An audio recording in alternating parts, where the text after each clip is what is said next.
Bonjour. Alors voici l'énoncé d'aujourd'hui.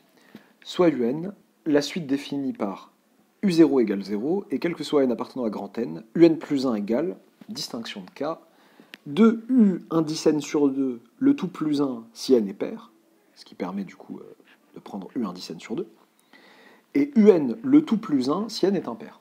Et on nous demande quoi? On nous demande de déterminer l'expression générale de un en fonction de n du coup.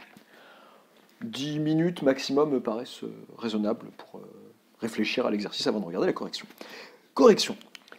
Alors qu'est-ce qu'on fait dans ce genre de situation? Bon, ça a l'air un peu moche, l'expression du n plus 1 en fonction du n, qu'est-ce que je fais? Bien, il me demande de déterminer l'expression générale, on ne me demande pas de montrer que pour tout n, un égale machin, non. Je dois moi-même trouver l'expression générale. Ben, je vais essayer de la conjecturer, et comment faire pour la conjecturer? Je vais essayer de calculer les premiers termes de cette suite, pour essayer de voir quelque chose. Donc u0, on m'a dit que c'était 0, u1, en fait, c'est u0 plus 1, donc il faut que je me mette dans le cas où n est pair, si je veux utiliser cette relation-là, cette expression. Donc ça me fait 2u, eh bien 0 sur 2, si je veux faire du z, le tout plus 1. Ça me fait donc 2 fois 0 plus 1, et ça me fait donc 1. u2, qu'est-ce que ça me fait? Eh bien u2, c'est u1 plus 1. Donc là, je suis dans le cas où n est impair. Ça me fait donc u1 le tout plus 1. Ça me fait donc 2. Donc u0 égale 0, u1 égale 1, u2 égale 2. Ah, ça a l'air simple. Vérifions, voyons voir avec u3 si quelque chose se dessine, si c'est bien ce que j'ai l'impression de voir. Donc u3, bah, c'est égal à u2 plus 1. Donc je suis dans le cas où n est pair. Donc ça fait 2 u2 sur 2, c'est-à-dire 2 u1, le tout plus 1. Ça me fait donc 2 plus 1 et ça me fait 3. Bon, je peux calculer u4 aussi, mais j'ai envie de conjecturer que pour tout n appartenant à grand N, eh bien un égale n. D'où le titre de l'exercice. Bien, pour démontrer cette conjecture, bon, bah, je vais procéder logiquement par récurrence. Il y a une relation entre un plus 1 et qui, et non pas le précédent, ça c'est uniquement dans le cas où n est impair, mais l'un des précédents, l'un des ancêtres. Je n'ai pas un plus 1 en fonction du n en général. J'ai un plus 1 en fonction soit de un, soit d'un certain u, un indice précédent. Je ne sais pas grand-chose de n sur 2, si ce n'est que c'est quelqu'un d'avant, quoi. D'avant n plus 1. Eh bien, c'est dans ce genre de situation que j'ai envie d'utiliser une récurrence forte. Donc, montrons par récurrence forte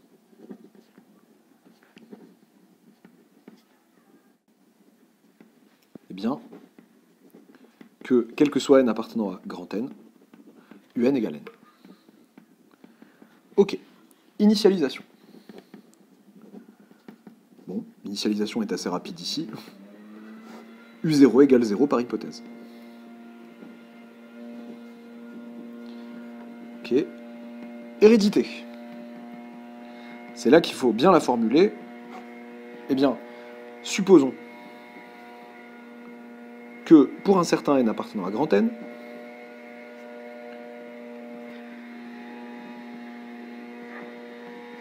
eh bien, la propriété, supposons qu'elle est vérifiée pour tous les cas de 0 à n. Quel que soit k appartenant à l'ensemble des entiers de 0 à n, la propriété que j'ai pas nommée Pn, Pk ici, donc ça serait uk égale k. Et ce qu'on veut montrer, c'est que le suivant aussi est vrai, c'est-à-dire un plus 1 égale n plus 1. C'est ce qu'on veut montrer. Bien naturellement, on est ramené à une distinction de cas, parce que n plus 1, ça vaut ça si n est pair, et ça si n est impair. Donc, par disjonction de cas, je ne sais pas si vous entendez une tondeuse à gazon à l'extérieur, et si c'est le cas, j'en suis bien désolé. Eh bien, si n est pair, eh bien, que se passe-t-il si n est pair? Eh bien, un plus 1 va être égal à 2 u indice n sur 2, le tout plus 1, avec n sur 2, qui est un entier appartenant à 0n, à l'ensemble des entiers de 0 à n. Donc, c'est l'un des entiers pour lequel ceci est vrai. Donc, u indice n sur 2, c'est égal à n sur 2. C'est là que j'avais besoin de la récurrence forte. C'est pas forcément juste le précédent ou celui d'avant, non. C'est un entier entre 0 et...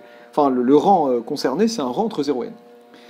D'où, eh bien, un plus 1 égale 2 fois n sur 2, le tout plus 1. et ça fait n plus 1. C'est ce que je voulais. Donc dans ce cas-là, c'est bon. Si n est pair, c'est OK. Si n est impair maintenant. Hop, c'est un peu flou. Hop. Si n est impair, eh bien, un plus 1, c'est égal à un le tout plus 1. Et là, dans cette récurrence forte, dans cette récurrence à hérédité forte, ben je me sers de l'information au rang précédent, qui fait partie de tous les rangs d'avant, avec n qui appartient à 0, à l'ensemble des entiers de 0 à n, trivialement, ben, c'est égal, du coup, à n le tout plus 1. Parce qu'on a supposé que, pour tout cas appartenant à 0n, à l'ensemble des entiers de 0 à n compris, eh bien, uk égale k. Qu'on a bien, dans tous les cas, un plus 1 égale n plus 1. Et nous pouvons enfin conclure. Donc j'ai mis C à la place de conclusion. En contrôle, vous mettez conclusion. Le principe de raisonnement, pour faire un peu pompeux, par récurrence forte,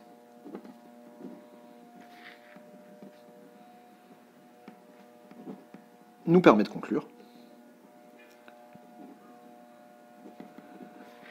que, quel que soit n appartenant à grand N, un égale n. Donc vous en conviendrez, une manière assez alambiquée de définir la suite, cette suite-là. La suite, une définition par récurrence assez moche. Mais voilà, c'est une manière d'illustrer l'intérêt de la récurrence forte, dont on a besoin lorsqu'il s'agit à chaque, pour montrer la propriété au rang suivant, de revenir à l'un des rangs précédents sans forcément savoir si c'est celui d'avant, auquel cas ce serait une récurrence double. Non. On ne sait pas, c'est l'un des rangs d'avant, donc on pose une récurrence forte. A très bientôt pour un nouvel exercice. Alors j'oublie, comme d'habitude j'ai oublié je pense, de préciser que l'énoncé et la correction détaillée de cet exercice se trouveront en description de la vidéo quelques jours, 2-3 jours après sa parution, après sa mise en ligne.